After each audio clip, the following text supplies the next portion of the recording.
Applications of expected value of a random variable.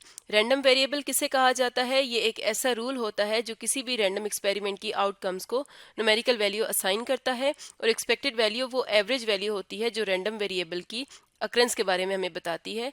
तो आज की वीडियो में हम रैंडम वेरिएबल की एक्सपेक्टेड वैल्यू की एप्लीकेशंस को देखेंगे। तो सबसे पहले हम गेम्स में एक्सपेक्टेड वैल्यू की एप्लीकेशन को देखते हैं। तो उसके लिए एक प्रॉब्लम कंसीडर करते हैं।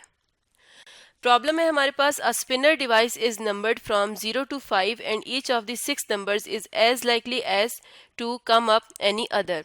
यानी कि हमारे पास एक स्पिनर है जिसके ऊपर 0 से 5 तक नंबर्स मार्क हुए हैं, और ये टोटल 6 नंबर्स हैं, और ये तमाम आपस में इक्वली लाइकली हैं, यानी इनकी प्रोबेबिलिटी सेम है। A player who bets $1 on any given number wins $4 and gets the bet back if the pointer comes to rest on the chosen number। यानी एक प्लेयर है, वो एक नंबर चूज करेगा और उसके ऊपर वो $1 की बेट लगाएगा। तो अगर वही नंबर आ जाता है तो वो $4 विन करेगा, otherwise the $1 bet is lost, या फिर वो $1 लूज कर देगा। अगर वही नंबर वो चूज करता है और वही नंबर आ जाता है तो वो $4 गेन करेगा, अदरवाइज वो $1 लूज करेगा। What is the expected value of the game? तो अब हमने एक्सपेक्टेड वैल्यू फाइंड आउट करनी है गेम की, कि अगर ये गेम ज़्यादा टाइम्स खेली जाए तो प्लेयर को फ़ायदा है, नुकसान है, और कितना है ये हमने बताना है। तो सबसे पहले हम यहाँ पर देख लेते हैं कि हमारे पास सैम्पल स्पेस क्या है, यानी हमारे पास आउटकम्स क्या आ रही हैं। तो स्पिनर पे जो नंबर हैं वो 0 से 5 तक हैं, तो इसकी सैम्पल स्पेस बनेगी 0, 1, 2, 3, 4, 5। यानी ये टोटल 6 नंबर्स है जिनमें से कोई एक नंबर आ सकता है। तो जैसा कि बताया गया है कि ये इक्वली लाइकली है, इसका मतलब ये है कि इन तमाम की प्रोबेबिलिटी सेम है, यानी 0 आने की प्रोबेबिलिटी भी 1/6 होगी, 1 आने की प्रोबेबिलिटी भी 1/6 होगी, इसी तरह तमाम आउटकम्स की प्रोबेबिलिटी 1/6 होगी। अब यहाँ पर जो रैंडम वेरिएबल है वो वैल्यूज असाइन करेगा विनिंग नंबर को। अगर हमारे पास विनिंग नंबर आ जाता है तो उसको वैल्यू असाइन करता है $4 की, और अगर हमारे पास कोई लूजिंग नंबर आ जाता है तो उसको वो वैल्यू असाइन करता है $1 की। तो यहाँ पर हम रैंडम वेरिएबल x के लिए पे ऑफ टेबल बनाते हैं, जिसे उसकी प्रोबेबिलिटी डिस्ट्रीब्यूशन कहा जाता है। तो उसके अकॉर्डिंग अगर हमारे पास रैंडम वेरिएबल xi है तो उसकी प्रोबेबिलिटी होगी pi, और xi में हमारे पास दो वैल्यूज हैं कि वो $4 देगा या $1 लूज करेगा। अब $4 विन करने की जो प्रोबेबिलिटी है वो 1/6 है, यानी इन 6 नंबर में से कोई एक नंबर ऐसा होगा जिसपे वो $4 विन करेगा, और बाकी पांचों नंबर्स पे वो $1 लूज करेगा। इसका मतलब है कि लूज करने की प्रोबेबिलिटी उसकी बनती है 5/6। तो ये हमारे पास प्रोबेबिलिटी डिस्ट्रीब्यूशन आ गई, यानी कि पे ऑफ टेबल आ गया रैंडम वेरिएबल x के लिए। तो अब अगर हम इसकी प्रोबेबिलिटी फाइंड आउट करना चाहते हैं, एक्सपेक्टेड वैल्यू तो ये आ जाएगी एक्सपेक्टेशन ऑफ x। और ये किस तरह से फाइंड आउट करते हैं? जो भी हमारे पास रैंडम वेरिएबल की वैल्यू होती है उसे हम उसकी प्रोबेबिलिटी से मल्टीप्लाई करते हैं और टोटल रिजल्ट्स को ऐड करते हैं। तो यहाँ पर हम $4 को मल्टीप्लाई करेंगे, प्रोबेबिलिटी है 1/6 प्लस -$1 है, तो इसे मल्टीप्लाई करेंगे प्रोबेबिलिटी जो कि है 5/6। तो इसे अब हम कंप्यूट करते हैं तो ये आ जाएगा -$1/6, और इसे अगर हम डेसिमल में देखें तो ये आता है 0.1667, और ये नेगेटिव में हमारे पास वैल्यू आती है। इसे अगर हम राउंड ऑफ करें तो ये इक्वल आता है 0.17 के, और ये सेंट्स में इक्वल होता है -17 सेंट्स पर गेम। तो इसका मतलब ये है कि अगर ये ज़्यादा टाइम्स गेम खेलेगा तो हर गेम में उसको -17 सेंट्स लूज करने की एक्सपेक्टेशन है। यानी देखा जाए तो इस गेम में इस प्लेयर को इस चीज़ पे नुकसान हो रहा है, क्योंकि अगर ये ज़्यादा टाइम्स गेम खेलेगा तो उसका मतलब ये है कि वो हर गेम में 17 सेंट्स लूज करेगा। तो यहाँ पर जो एक्सपेक्टेड वैल्यू आ रही है वो आ रही है -17 सेंट्स। तो ये एक्सपेक्टेड वैल्यू हमें बता रही है कि ये गेम फेयर नहीं है। फेयर गेम के लिए हमेशा जो एक्सपेक्टेड वैल्यू होती है वो उसे 0 के इक्वल होनी चाहिए। तो फेयर गेम के लिए हम यहाँ पर लिखते हैं e of x should be equal to 0। इसका मतलब है कि ये जो गेम है ये फेयर नहीं है। तो इस तरह से हम एक्सपेक्टेड वैल्यू से रिलेटेड वर्ड प्रॉब्लम्स को सॉल्व करते हैं और उन्हें गेम थ्योरी में इस तरह से इस्तेमाल करते हैं। यहाँ पर हमारे पास जो प्रॉब्लम था उसमें हमारे पास था कि विनिंग के लिए हम $4 को यूज़ कर रहे हैं।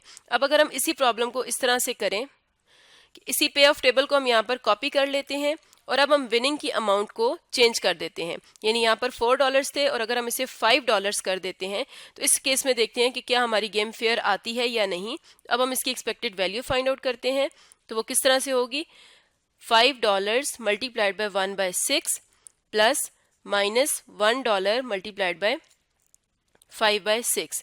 इसे सिंप्लीफाई कर लेते हैं तो ये आ जाएगा 5/6 माइनस $5/6। तो ये इक्वल आ रहा है 0 के।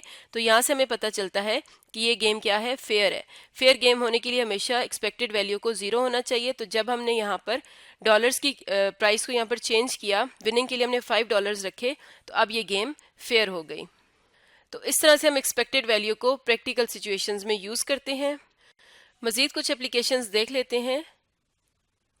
अब हम देखते हैं कि इंश्योरेंस में एक्सपेक्टेड वैल्यू की क्या एप्लीकेशन है। तो इसके लिए एक प्रॉब्लम कंसीडर करते हैं। Suppose you are interested in insuring a car stereo system for $500 against theft. यानी आप कार के स्टेरियो सिस्टम के इंश्योरेंस करवाते हैं थेफ्ट के अगेंस्ट, चोरी के अगेंस्ट $500 के लिए। And insurance company charges a premium of $60 for coverage of 1 year, claiming an empirically determined probability of 0.1 that stereo will be stolen sometime during the year। तो यहाँ पर एम्पिरिकल प्रोबेबिलिटी यानी practical probability को use किया गया है और यहाँ पर जो चार्जेस हैं वो $60 हैं 1 साल के लिए, और उसकी प्रोबेबिलिटी है 0.1 की कि साल के अंदर जो स्टीरियो सिस्टम है वो चोरी हो सकता है। What is your expected return from the insurance company if you take out the insurance. तो यहाँ पर हमने एक्सपेक्टेड रिटर्न बताना है अगर हम ये इंश्योरेंस ले लेते हैं। तो पहले हम इस प्रॉब्लम के लिए पे ऑफ टेबल बना लेते हैं। तो प्रॉब्लम में ये है कि हम $60 उसको पे कर रहे हैं, टोटल $500 की इंश्योरेंस है। इसका मतलब ये है कि जब हम रिसीव करेंगे 0.1 की प्रोबेबिलिटी पे तो वो हमारे पास आ जाएंगे $440। इसका जब हम पे ऑफ टेबल बनाएंगे तो इस तरह से बनाएंगे कि XI की वैल्यू 440 हो जाएगी। ये किस तरह से आता है, $500 में से हम अपना स्टेक यानी $60 को माइनस कर लेते हैं तो वो आ जाता है $440। तो उसकी प्रोबेबिलिटी है 0.1।